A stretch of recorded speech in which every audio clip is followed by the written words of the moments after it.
जिन जिन ममालिक में अक्ल का इस्तेमाल पाया जाता है वहाँ पर अब्बा बनने के रुझान में ख़तरनाक कमी देखी गई है। तो अभी तक पाकिस्तान महफूज है अक्ल के इस्तेमाल से। तो हम लोगों के यहाँ अब्बा बनने के रुझान में कोई ख़ास नहीं, वैसे तो हो रही है 60s से अब तक तो पॉपुलेशन का ग्रोथ कंटिन्यूसली गिर ही रही है, लेकिन अभी भी ठीक ठाक है। खैर, उसकी मेन वजह ज़ाहिर है आजकल का lifestyle, financial challenges etcetera etcetera हैं।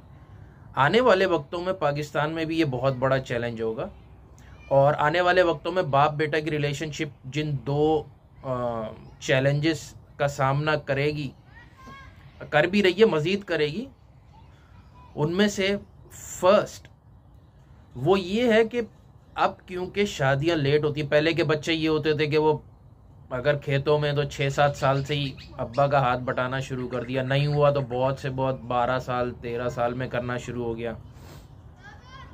इसी तरह 60s तक भी जो है ना वो मैट्रिक, अगर आप पुरानी फिल्में देखें तो अम्मा अम्मा मैंने मैट्रिक कर दिया, मोहम्मद अली भागते हुए आते थे, और उसके बाद अम्मा सिलाई मशीन कर रही होती थी, वो अचानक से उनके हालात चेंज हो जाते थे। तो मैट्रिक के बाद बंदा जॉब पे लग जाता था 16 साल की उम्र में। जब वो कमाने लगता था तो अब्बा खुद 42-45 के होते थे।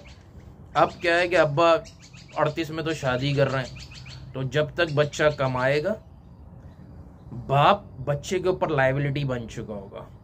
बच्चा बाप के ऊपर लायबिलिटी है क्योंकि बाप उससे सही मनफियत नहीं ड्रॉ कर सकता। पहले के ज़माने में होता कि बाप के साथ बच्चा कमा रहा है तो बच्चा भी फ़ायदे में, बाप भी फ़ायदे में, दोनों मतलब फ़ायदे में ही रहते थे। ये रिलेशनशिप एक एसेट थी, अब ये रिलेशनशिप लायबिलिटी बनती जा रही है। बाप के लिए भी लायबिलिटी, क्योंकि वो उसके ऊपर 25 साल लगाएगा, बच्चा कमाते कमाते अब 26-27 साल लगा देता है, तो वो 26 साल उस पर मेहनत करेगा लेकिन उसे फल नहीं मिलेगा।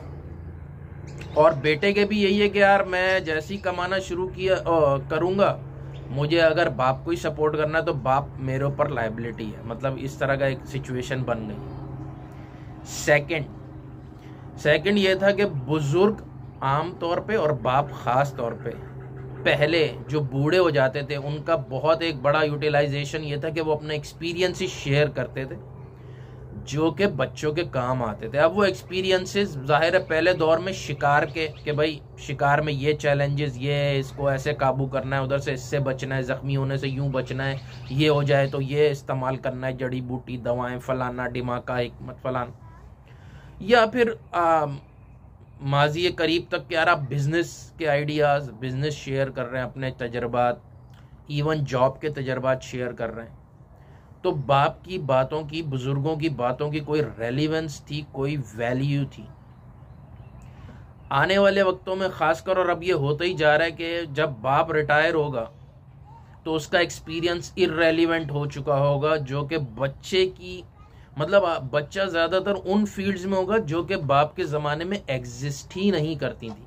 यानी कि आज कोई 5 साल पहले रिटायर हुआ और उसका बच्चा आज काम शुरू कर रहा है एआई में, तो अब वो अब्बा से क्या एआई का क्या मशवरा कर लेगा, कंप्यूटर के बारे में क्या मशवरा कर लेगा? कुछ भी नहीं। उसकी बातें उसके लिए गैर अहम हैं, या अगर गैर अहम नहीं कहना चाहिए तो मतलब इर्रेलीवेंट ज़रूर है। तो ये एक दूसरा बड़ा चैलेंज है बाप बेटा रिलेशनशिप में। इसी तरह माँ और बेटी की रिलेशनशिप भी तनाव का शिकार होगी आने वाले वक्तों में। क्यों, आप लोग गैस कर सकते हैं? नहीं तो नेक्स्ट वीडियो इंशाल्लाह उस पर करूँगा। अल्लाह हाफिज़।